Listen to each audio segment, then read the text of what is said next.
देश की केंद्र सरकार ने 3 नए क्रिमिनल लॉ है वह संसद में रखे थे, उसके बाद राज्यसभा में उन्हें पास कर दिया गया। अब अधिवक्ता है, वरिष्ठ अधिवक्ता है, वह क्या सोचते हैं, क्या लगता है भाई साहब, जिस तरह से नए जो 3 क्रिमिनल लॉ पपा एक्ट है वो जो उसमें राज्यसभा में पास हुआ, अब क्या लगता है अधिवक्ताओं को इसमें क्या परेशानी आएगी और अधिवक्ता इस पर क्या सोचते हैं? केंद्र सरकार द्वारा जिस तरह से भारतीय दंड संहिता, भारतीय दंड प्रक्रिया संहिता और इंडियन एविडेंस एक्ट में परिवर्तन किया और उनके नामों में परिवर्तन किया, निश्चित रूप से केंद्र सरकार ने एक अच्छा पहल की है। जो पुराने कानून थे, जो आवश्यकता नहीं थी, जो सेक्शंस आवश्यकता नहीं थी, उनको हटाया और जो पुराने सेक्शन थे उनको नए नंबर दिए।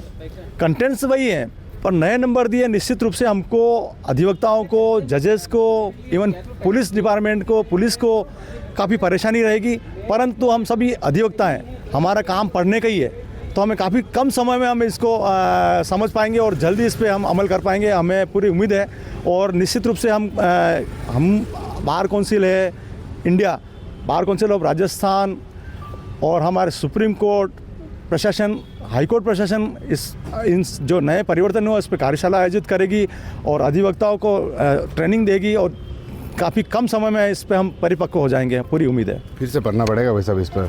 निश्चित रूप से पढ़ाई तो हमको करनी पड़ती है और रात दिन हम पढ़ते हैं, तो हम इस पे पढ़ लेंगे और पूरी उम्मीद है कि हम बहुत जल्दी इस पे कवर कर लेंगे। आप बताइए सर, क्या लगता है इस कानून को लेकर? मेरा ये मानना, जो भी 3 जो मेजर जो एक्ट में जो अमेंडमेंट जो हैं उस पर ज़्यादा कुछ भी नहीं हुआ है, सिर्फ सेक्शन चेंज हुए हैं, कंटेंट सारा वो कवर रखा हुआ है, इससे ज़्यादा चेंजेबल नहीं हुआ है। लेकिन जो प्रोसीजर जो लागू जो होगा भाई, इस पर भूत लक्षी प्रभाव लागू होता कि नहीं होता है, जैसे पूर्व में जो फाइलें चल रही है उस पर लागू होगा कि नहीं होगा, इसके बारे में भी उन्होंने क्या विधि आयोग ने क्या किया उसको तो देखा जाएगा।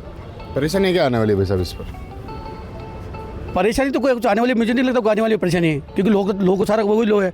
अब देखना ही है कि जो पूर्व जो मुकदमे चल रहे हैं और जो आने वाले मुकदमे हैं उसको भूत लागू होता है कि नहीं, वो देखा जाएगा। उसको काल प्रभाव जब जो बताया मैंने, भूत लक्षी प्रभाव उसका, उसमें कितना लागू होता है, क्या जो पूर्व मुकदमे पर लागू चल रहे उस पर लागू हो या नहीं होगा, उसको विधि आयोग ने क्या रिपोर्ट दी, ये देखने के बाद ही पता चल पाएगा। नहीं, बिल्कुल पॉजिटिव देखते हैं।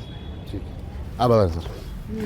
देखो, 3 मेजर एक्ट में संशोधन किया है, इससे थोड़ा पढ़ने में और समझने में समय लगेगा और उसमें निश्चित रूप से न्याय में भी देरी होगी, किंतु कोई अच्छे काम के लिए अगर इसमें हुआ है, थोड़ा सा इसमें ये दिक्कत है कि धाराओं में अगर संशोधन नहीं किया जाता और उसके अंदर की परिभाषा और कंटेंट जो भी है उसमें अमेंडमेंट जैसे समय समय के साथ विभिन्न कानूनों में हुए हैं वैसे कर दिए जाते तो याद रखने में और उपयोग में लेने में सबके लिए आसानी रहती।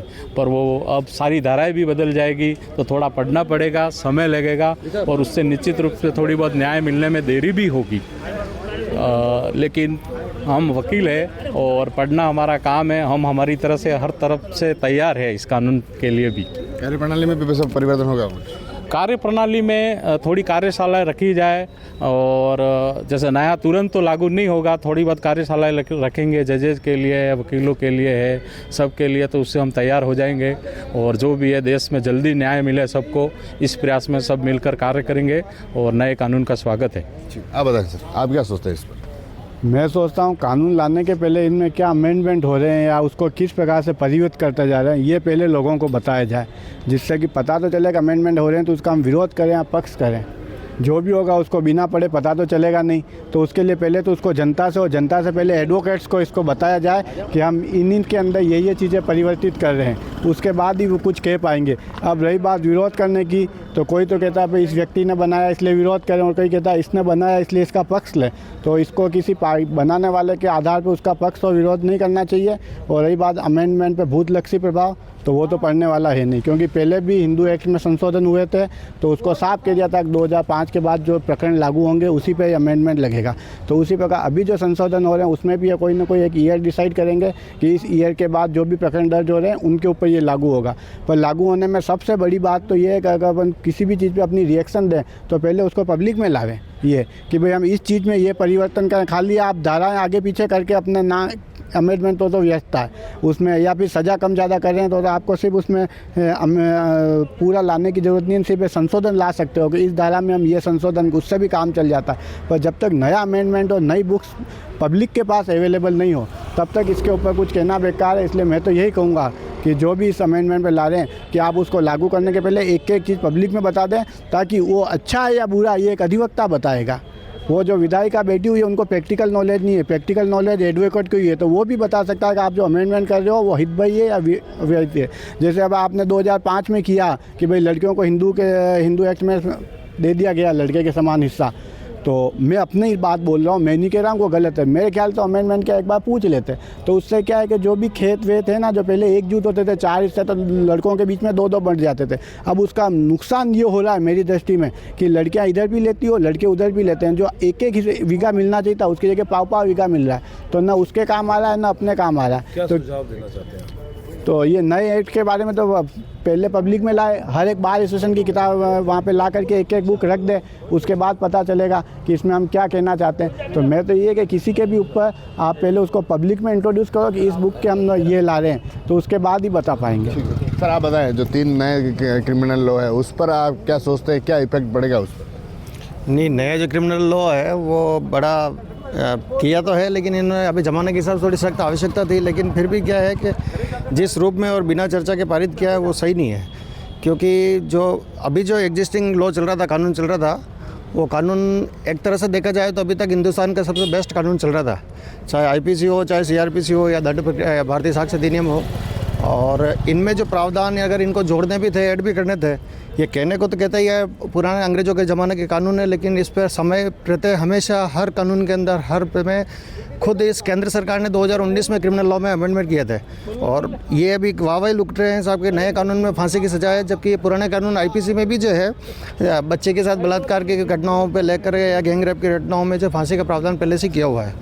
तो इसमें ऐसा कुछ किया नहीं है, और आईपीसी का इन्होंने सबसे बड़ा मजाक ये बना दिया है एक तरह से कि मतलब जो भारतीय दंड संहिता थी, एक वकील हो चाहे कानून का कोई भी विद्यार्थी हो, बेचारे को धाराएं याद करते करते ज़िंदगी हो जाती पूरी, तब जाके बड़ी मुश्किल से धाराएं याद होती है। और अभी इन्होंने जिस हिसाब से धारा का रूप चेंज किया, अगर लगता था अंग्रेजी मानसिकता है आईपीसी, सीआरपीसी और एविडेंस की, तो ये शायद जाता था एक अमेंडमेंट ला करके नाम चेंज कर देते कि भारतीय न्याय संहिता ये होगा, भारतीय साक्ष्य अधिनियम भी होगा। लेकिन जिस हिसाब से इन्होंने धाराएं का सीक्वेंस चेंज किया, आज बच्चे की ज़बान पे 302 मर्डर है, बच्चे की ज़बान पे 376 समझता है, 420 समझता है, लेकिन अब जो नंबरिंग जो चेंज करी है और ऐसा जो लॉ इन्होंने नए बनाने की कोशिश करी है, आईपीसी समेट करके कर दी, जो पूरी धाराएं जो कुछ धाराएं जी थी पहले से ही हटी हुई थी, तो उसमें कोई ज़्यादा किया नहीं। 1 से लगाकर 50 तक की जो धाराएं थी आईपीसी के अंदर, वो परिभाषाओं का पैटर्न था, जो डेफिनेशन पार्ट था उन्होंने सब में बैठ के 50 धाराओं की एक धारा बना करके इन्होंने कह दिया हमने धाराएं छोटी करी। तो वैसा ही है कानून की परिप्रेक्ष्य के हिसाब से। और अगले 5 साल आने वाले 5 से 10 साल जो है कोर्ट में, न्यायालय में भी दिक्कत आएगी और वकीलों को भी दिक्कत आएगी और पुलिस को भी दिक्कत आएगी, क्योंकि जो कुछ केस पुराने चल रहे हैं उसके लिए वापस आईपीसी सीआरपीसी चलेगी, नए जो केस आएंगे उसके लिए वापस नए पैटर्न से देखना पड़ेगा। तो बड़ा थोड़ा प्रैक्टिकली बड़ी विडम्बना वाली स्थिति रहेगी और परेशानी रहेगी इसमें। हाँ बताएं सर, क्या लगता है आपको इस नए क्रिमिनल लॉ पर क्या प्रणाली में असर आएगा? हाँ, प्रणाली में ज़रूर निश्चित तौर से असर आएगा।